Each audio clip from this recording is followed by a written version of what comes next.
ನಮಸ್ಕಾರ, news first ಎಜುಕೇಷನ್ಗೆ ಸ್ವಾಗತ. ನಾನು ಉಷಾ. ಫೆಬ್ರವರಿ 28ರಿಂದ ಮಾರ್ಚ್ 17ರವರೆಗೆ ಇಡೀ ಕರ್ನಾಟಕದಾದ್ಯಂತ ಸೆಕೆಂಡ್ PUC ಎಕ್ಸಾಮ್ ನಡೀತಾ ಇದೆ.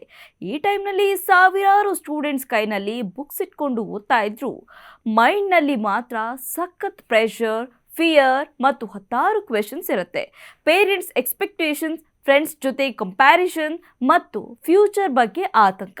ಇವೆಲ್ಲದರ ಮಧ್ಯೆ ಎಲ್ಲರೂ ಕೇಳ್ತಾ ಇರೋ ಒಂದೇ ಪ್ರಶ್ನೆ, PUC ಆದ್ಮೇಲೆ ಇಂಜಿನಿಯರಿಂಗ್ ಸೇರೋದು ಸರಿನಾ ಅಂತ. ಈ ಬಗ್ಗೆ ಕನ್ಫ್ಯೂಸ್ ಆಗೋದು ನಾರ್ಮಲ್. ಯಾಕಂದ್ರೆ ಇವತ್ತು ಸಕ್ಸಸ್ಫುಲ್ ಆಗಿರೋ ಪ್ರತಿಯೊಬ್ಬ ಇಂಜಿನಿಯರ್ ಕೂಡ ಒಂದು ದಿನ ನಿಮ್ಮ ಹಾಗೆಯೇ ಕೂತು ಎಕ್ಸಾಮ್ ಬರ್ದವ್ರೆ.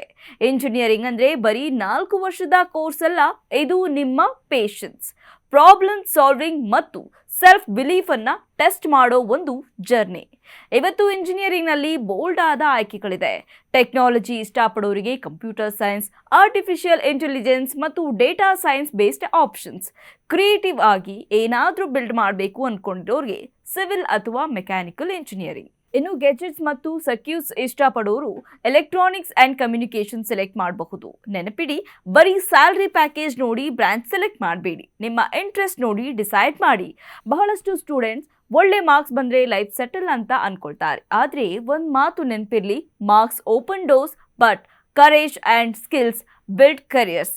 ಮಾರ್ಕ್ಸ್ ಅನ್ನೋದು ನಮ್ಮನ್ನ ಒಂದು ಕಾಲೇಜ್ ಒಳಗೆ ಕಳಿಸಬಹುದು, ಆದ್ರೆ ಅಲ್ಲಿಂದ ಮುಂದೆ ನಿಮ್ಮನ್ನ ಬೆಳೆಸೋದು ನಿಮ್ಮ ಪ್ಯಾಷನ್ ಮಾತ್ರ. ಯಾರೋ ಫೋರ್ಸ್ ಮಾಡ್ತಾರೆ ಅಂತ ಇಂಜಿನಿಯರಿಂಗ್ ಸೇರಬೇಡಿ. ಒಂದ್ ವೇಳೆ ನಿಮಗೆ ಸೈನ್ಸ್ ಮತ್ತು ಟೆಕ್ನಾಲಜಿ ಮೇಲೆ ನಿಜವಾದ ಪ್ರೀತಿ ಇದ್ರೆ ಮಾತ್ರ ಈ ದಾರಿ ಹಿಡೀರಿ. ಆವಾಗ ಎಷ್ಟೇ ಕಷ್ಟ ಬಂದರೂ ನೀವು ಗೆದ್ದೇ ಗೆಲ್ತೀರಾ.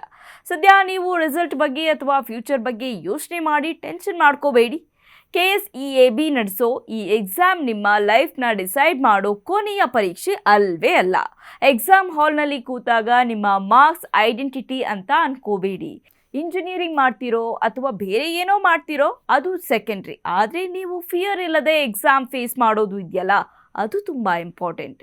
Your life is bigger than one result ಅನ್ನೋದನ್ನ ಯಾವತ್ತೂ ಮರಿಬೇಡಿ. ಕೊನೆಯದಾಗಿ, ಇಂಜಿನಿಯರಿಂಗ್ ಅನ್ನೋದು ಒಂದು ಪವರ್ಫುಲ್ ಟೂಲ್. ಅದು ನಿಮಗೆ ಹಾರ್ಟ್ ಮತ್ತು ಮೈಂಡ್ಗೆ ಮ್ಯಾಚ್ ಆದಾಗ ಮಾತ್ರ ಮ್ಯಾಜಿಕ್ ಮಾಡಿಬಿಡುತ್ತೆ. ಈಗ ನಿಮ್ಮ ಮುಂದೆ ಇರೋದು ಒಂದೇ ಟಾರ್ಗೆಟ್, ಫೆಬ್ರವರಿ 28ರಿಂದ ಶುರುವಾಗೋ ಎಕ್ಸಾಮ್ನಲ್ಲಿ ನಿಮ್ಮ ಬೆಸ್ಟ್ ಎಫರ್ಟ್ ಹಾಕೋದು. ರಿಸಲ್ಟ್ ಏನೇ ಬಂದರೂ ನಿಮ್ಮನ್ನು ಪ್ರೀತಿಸೋರು ನಿಮ್ಮ ಜೊತೆ ಇರ್ತಾರೆ. ನಿಮ್ಮ ಕೆಪಾಸಿಟಿ ಮೇಲೆ ನಂಬಿಕೆ ಇಡಿ. ಕರ್ನಾಟಕದ ಎಲ್ಲ ಸೆಕೆಂಡ್ PUC ಸ್ಟೂಡೆಂಟ್ಸ್ಗೆ all the best. Stay calm, stay focused.